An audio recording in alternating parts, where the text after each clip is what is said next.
अस्सलामुअलैकुम dear students. आज के इस लेक्चर में मैं आपसे डिस्कस करूंगा ninth class mathematics exercise number 1.4 question number 1। Which of the following products of matrices is conformable for multiplication. अब हमारे पास क्वेश्चन की स्टेटमेंट में ये बताया गया कि जो आपके पास मैट्रिसेस प्रोडक्ट्स में गिवन है उनमें से कौन कौन सी कंफरेबल हैं फॉर मल्टीप्लिकेशन। हमने जस्ट बताना है कि इन मैट्रिसेस की मल्टीप्लिकेशन मतलब ये कि इनको प्रोडक्ट कर सकते हैं या नहीं कर सकते। तो इस तरह के जो जितने भी इस क्वेश्चन के पार्ट्स हैं वो आज के लेक्चर में मैं आपसे कंप्लीट डिटेल में डिस्कस करूंगा। अब पार्ट नंबर जो 1 है उसमें हमारे पास दो मैट्रिसेस मल्टीप्लाई हो रही हैं आपस में। अब हम लेट्स सपोज इसको कर लेते हैं ए मैट्रिक्स और इसको हमने नाम दे दिया बी का मैट्रिक्स। अब हमने नाम क्यों दिया, क्योंकि हमने चेक करना है कि ये मैट्रिसेस कंफरेबल हैं मल्टीप्लिकेशन के लिए या नहीं। तो सबसे पहले हम इस ए मैट्रिक्स का भी ऑर्डर फाइंड करेंगे और इसी तरह से बी मैट्रिक्स का भी ऑर्डर फाइंड करेंगे। अब ऑर्डर से मुराद ये कि मल्टीप्लिकेशन के लिए कंफर्म करने के लिए हमने ये चेक करना है कि जो पहली मैट्रिक्स है उसके नंबर ऑफ कॉलम्स और दूसरी जो मैट्रिक्स है उसके नंबर ऑफ रोज अगर हैं इक्वल तो वो मैट्रिसेस आपस में मल्टीप्लिकेशन के लिए कंफरेबल हैं, मतलब ये कि उनको मल्टीप्लाई कर सकते हैं। अब हमने जो पहली मैट्रिक्स है उसको ए का नाम दे दिया, तो नंबर ऑफ कॉलम्स इन ए। अब जो पहली मैट्रिक्स है ए उसके हमने देखने हैं नंबर ऑफ कॉलम्स।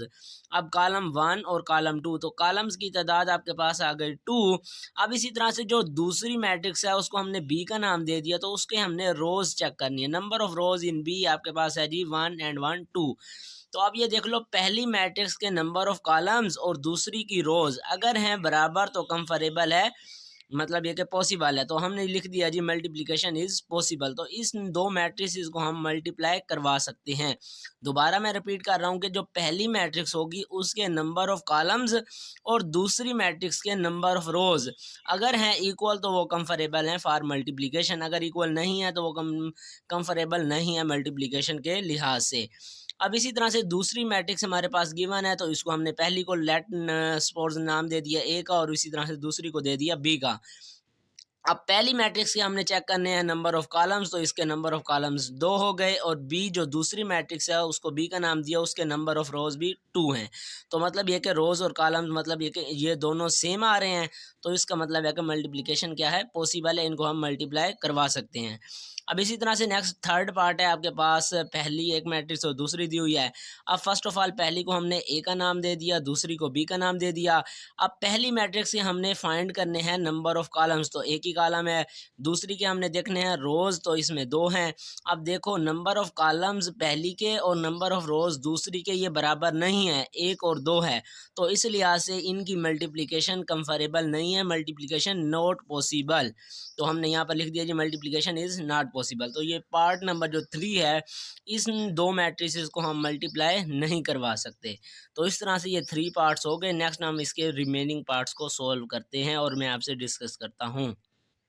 नेक्स्ट अब आपके पास पार्ट नंबर 4 दिया हुआ है जी, दो मैट्रिसेस आपस में मल्टीप्लाई हो रही हैं, तो इनको भी हमने चेक करके बताना है कि ये मैट्रिसेस आपस में एक दूसरे से मल्टीप्लिकेशन के हवाले से कंफरेबल हैं या नहीं।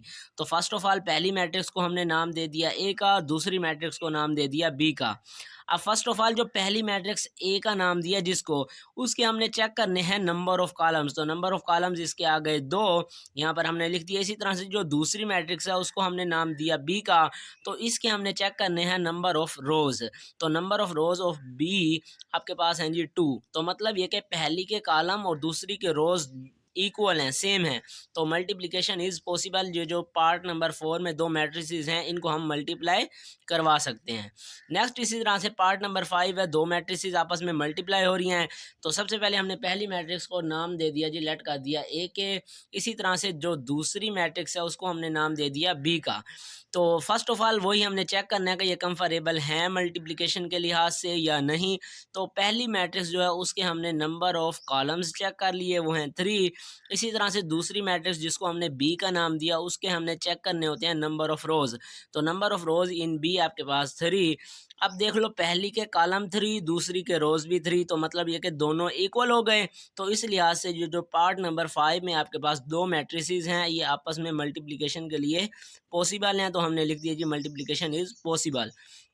तो इस तरह से ये जो क्वेश्चन नंबर 1 के 5 पार्ट्स थे, पहले 5 पार्ट्स वो मैंने आपके साथ डिटेल में डिस्कस कर दिए कि किस तरह से हम चेक करके बता सकते हैं कि कौन-कौन सी मैट्रिसेस कंफर्टेबल हैं फॉर मल्टीप्लिकेशन के लिहाज से। तो इस तरह से ये आपने चेक कर लेना है, और मल्टीप्लिकेशन का अमल जो है वो नेक्स्ट लेक्चर में मैं आपसे डिस्कस करूँगा कि किस तरह से मैट्रिसेस को आपस में मल्टीप्लाई करते हैं। डिटेल में वीडियो आएगी, तो उसके लिए आपने ज़रूर वेट करना है और उस वीडियो को लाजमन वॉच आउट करना है। तो होप सो आपका ये कॉन्सेप्ट क्लियर हो गया होगा, और एक्सरसाइज नंबर 1.4 का क्वेश्चन नंबर 1 आपका क्लियर हो गया होगा कॉन्सेप्ट। तो अब आपके पास कोई भी मैट्रिसेस हों तो उनको आप चेक करके बता सकते हैं कि ये कंफर्टेबल हैं फॉर मल्टीप्लिकेशन के लिहाज से या नहीं। तो होप सो आपको ये वीडियो लेक्चर पसंद आया होगा। वीडियो पसंद आए तो वीडियो को लाइक कर दें, अपने क्लास फेलोज़ दोस्तों तक इसको ज़रूर शेयर करें ताकि वो भी इससे फ़ायदा हासिल कर सकें। तो मिलते हैं नेक्स्ट वीडियो में, तब तक के लिए अल्लाह हाफ़िज़।